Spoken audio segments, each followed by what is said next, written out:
Hi, my name is Ryan Lane, and I will be performing an original monologue written by Joan Bigwood based on a true story.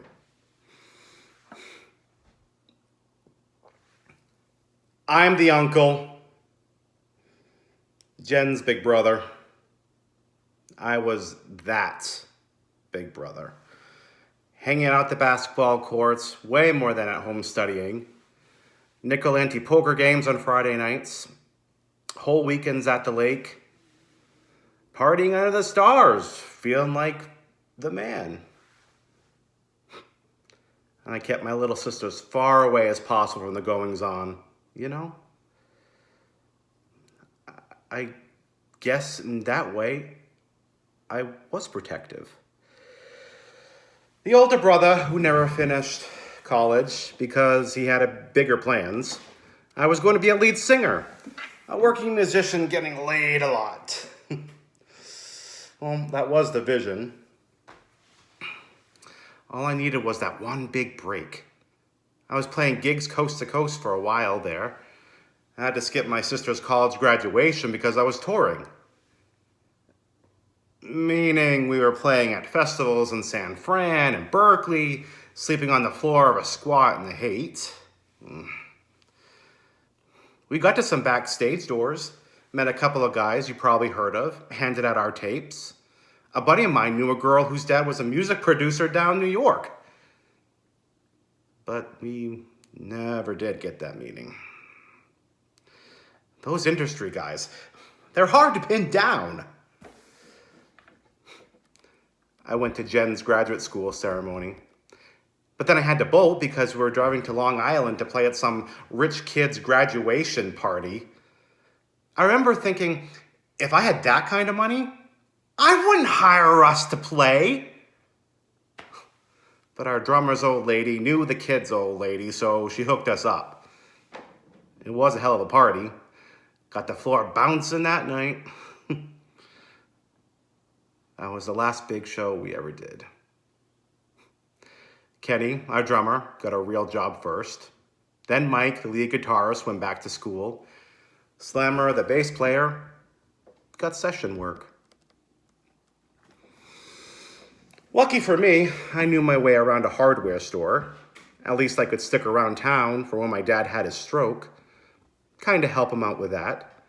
Drive my old lady places. You know. And then my sister got married to Scott Elderman, a biologist who makes vaccines. Big, expensive wedding. I got a little too friendly with the maid of honor. Turned out she was the matron of honor. I didn't know the difference back then. I was just dancing, you know?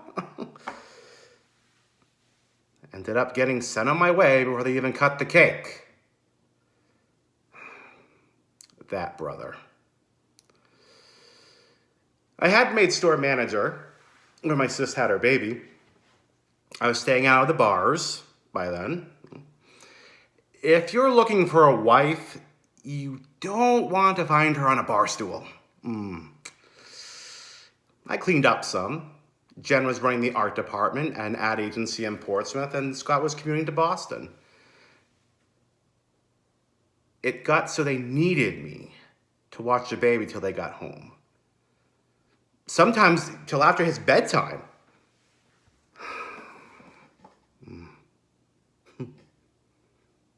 That baby. He loved my voice. When I sang to him to sleep, he would look into my eyes like he was in love.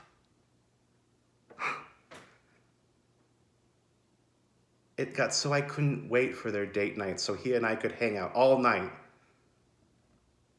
Little Sammy. He was walking by 8 months. And we played motocross where he would chase me around the furniture like a race.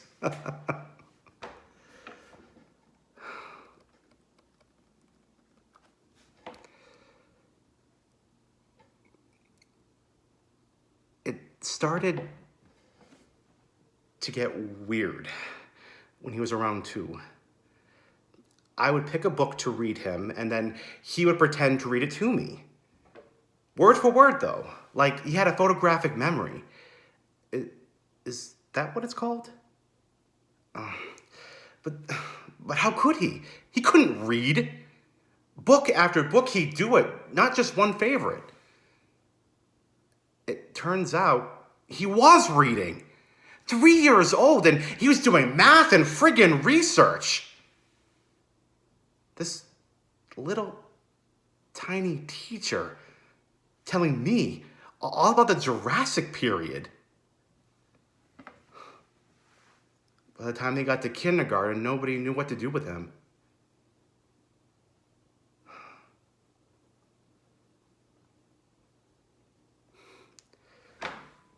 He was reading Plato and teaching himself French.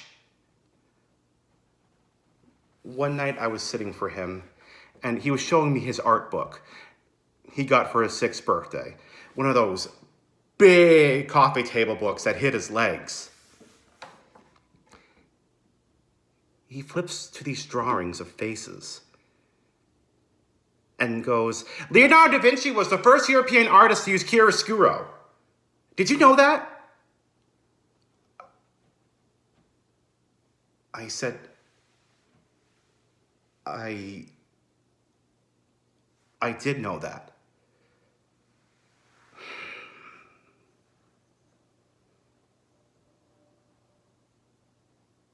But I swear, he could tell I was lying. That night, he stayed up reading all the way till Scott and Jen got home. So